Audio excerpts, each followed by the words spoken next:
Сәлем баршаңызға, сіздермен бірге дәметкен бүгін хит рулеттерінің рецептісімен бөлісем.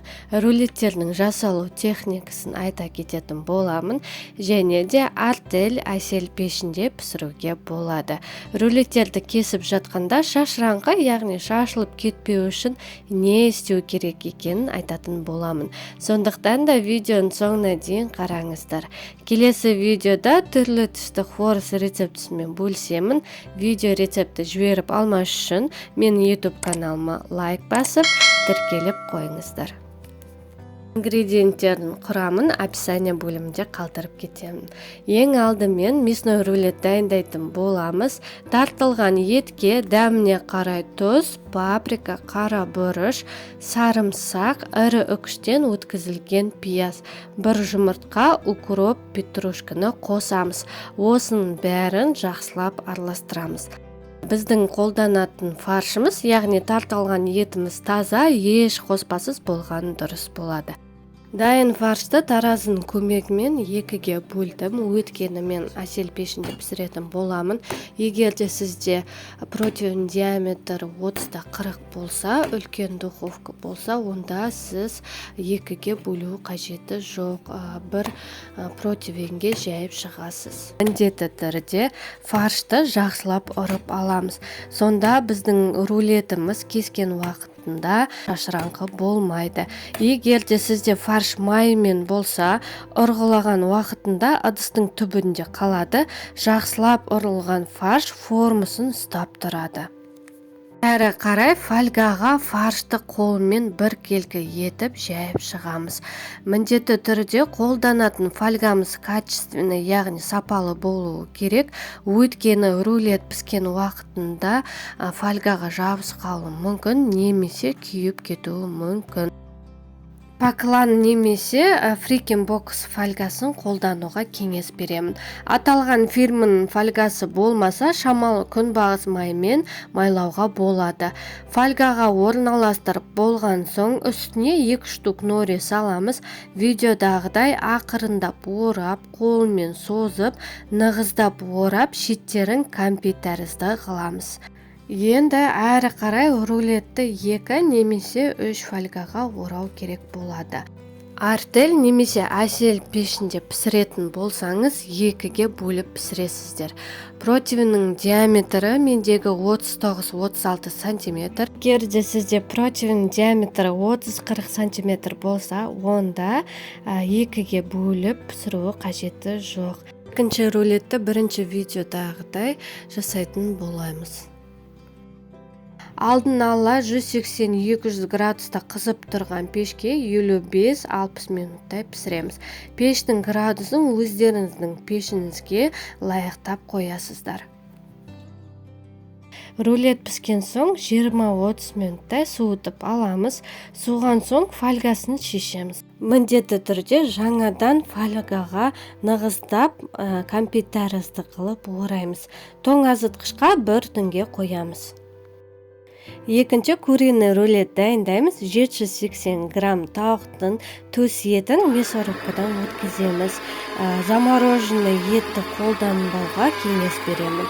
Осы уақытта ыссы суға курага мен черносливті жібітуге қоямыз.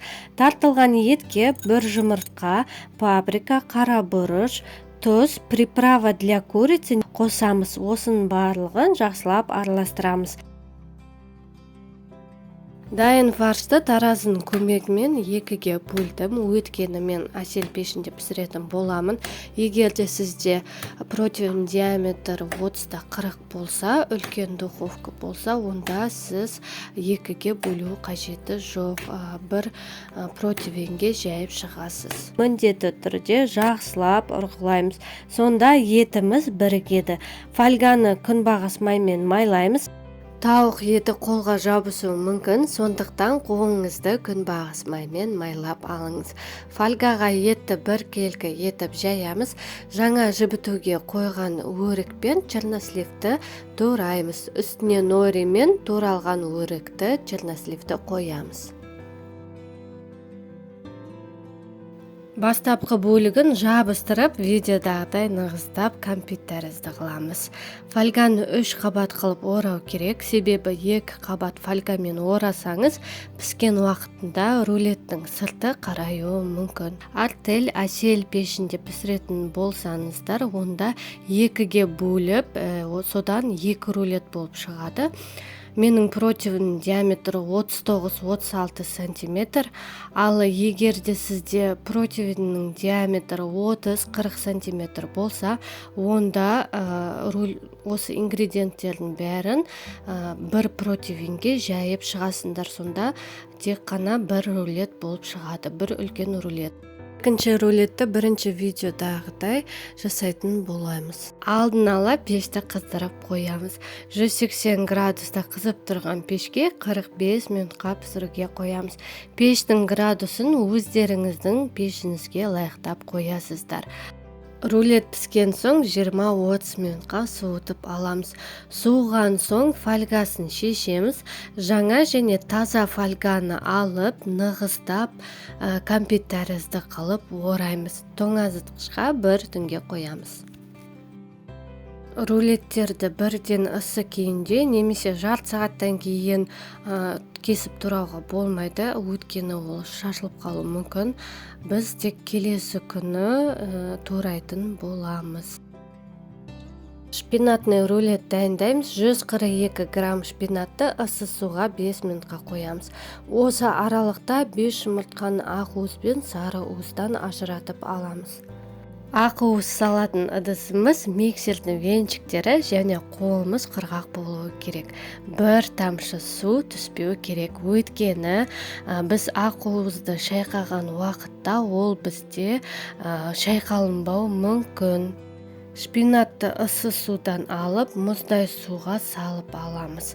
Судан сығып, артық суы болмау керек, 5 жұмыртқаның сары уызына қосамыз. Блендерда бір келкі масы болғанша дейін ұнтақтатып аламыз. Шпинатқа ұн және разрыхлитель, яғни қопсытқышты салып араластырамыз. Меренге істеу үшін ақ уызға шымшы тұз қосамыз. Миксердің венчиктері және қолымыз құрғақ болуы керек. Бір тамшы су түспеу керек, өйткені біз ақ уызды шайқаған уақытта ол бізде шайқалынбау мүмкін. Енді ақ уызды аппақ болғанша дейін миксерлейтін боламыз, шамамен 4-5 минуттай. Ақ уызға шпинат массасын салып, астынан үстіне қарай лопатканың көмегімен ақырындап араластырамыз. Шпинат массасын пергамент қағазына тегістеп жаямыз. Міндетті түрде қолданатын пергаментный қағазымыз сапалы, яғни качественный болуы керек, өйткені біздің шпинатный рулет піскеннен кейін ол пергамент қағазына жабысып қалуы мүмкін. Пешті алдын ала қыздырып қоямыз. 180 градуста қызып тұрған пешке 12-15 минутқа пісіруге қоямыз. Пештің градусын өздеріңіздің пешіңізге лайықтап қоясыздар. Артель әсел пешінде пісіретін болсаңыздар, онда осыны 2-ге бөлесіздер, сонда сізде 2 рулет болып шығады. Менің противнің диаметрі 39-36 сантиметр. Мен артель пешінде пісіріп жатырмын. Ал егерде сізде противнің диаметрі 30-40 сантиметр болса, онда сіз тек бір противнге жайып, содан бір рулет болып шығады. Шпинатный рулет піскен соң тездетіп жұмыс істеу керек болады. Тақтайшаны алып, сөмкені кесеміз. Рулетті алып, бетіне творожный сыр жағамыз. Үстіне сөмкені саламыз, нығыздап ораймыз. Жаңағыдай фольгаға кәмпит тәрізді қылып ораймыз. тоңазытқышқа бір түнге қоямыз. Сырный рулеттің рецептісін, ссылкасын видеоның астына қалдырып кетемін, және де описание бөлімінде көре аласыздар.